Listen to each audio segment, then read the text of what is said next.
நமஸ்காரம். நமஸ்காரம். நமஸ்காரம்ண்ணா. என்ன எப்படி சொல்றதுன்னு தெரியல, சொல்லாமையும் இருக்க முடியல.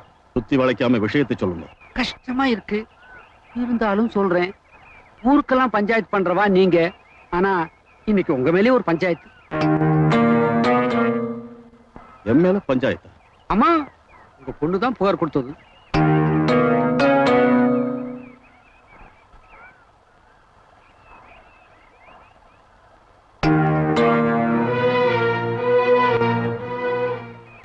நான் பஞ்சாயத்து பண்றச்ச மத்தவா எனக்கு எப்படி கட்டுப்பட்டு நடந்துக்கிட்டாலோ அப்படியே நானும் கட்டுப்பட்டு நடக்கிறது தான் முறை. என் பேர்ல வந்த புகார் என்னன்னு சொல்லுங்க, நான் என் சமாதானத்தை சொல்றேன். சமாதானம் சொல்ற அளவுக்கு மேட்டர் ஒண்ணு பெருசு இல்ல. வானுகையில் ஒரு பத்திரம் இருக்கே, அதுல தோப்பனாருங்கிற முறையில உங்ககிட்ட ஒரு சின்ன கையெழுத்து கேட்கிறா. நான் இவளை 10 பண்ணினதை ஊரே பார்த்தது, அப்புறம் என்ன பத்திரம் புண்ணாக்குன்னுட்டு? இதோ பாருங்க, வானு ஒண்ணு உங்க சொத்துல பங்கு வேணும்னு கையெழுத்து கேட்டு வரல. அவ சொந்த பிரச்சனையில இனிமே நீங்க தலையிடக்கூடாது, அதுக்காகத்தான் ஒரு கையெழுத்து கேட்டு வந்திருக்கான். 10 பண்ணது நிஜம்னா பத்திரத்துல கையெழுத்து போடுறதுதான் பெரிய மனுஷத்தனம். சரி, பத்திரத்துல என்ன வாசகம் இருக்குன்னு முதல்ல அவளை படிக்க சொல்லுங்க.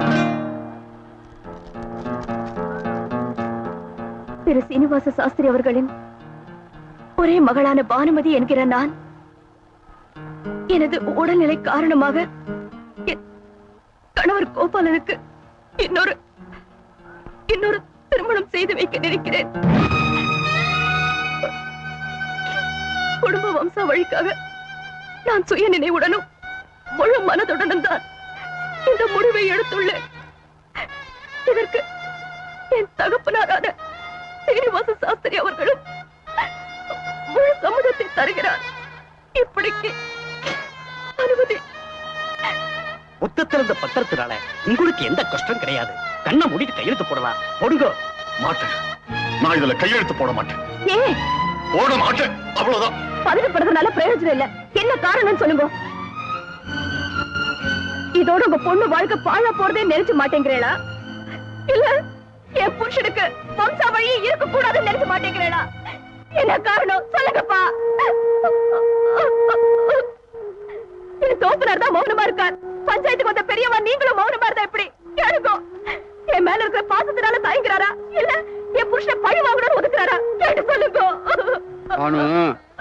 என்னதான் சாஸ்திர சம்பிரதாயம்ங்கிற போர்வையை போத்திருந்தாலும் உள்ளூர தோப்பனாருங்கிற துடிப்பு இருக்கத்தானே செய்யும். அப்ப கௌரவத்தை பார்க்காம எங்க ஆத்துக்காரர்கிட்ட வந்து நான் சத்தியத்தை வாபஸ் வாங்கிக்கிறேன், எங்க ஆத்துக்கு வாங்க மாப்பிள்ளை கூப்பிட சொல்லுங்க.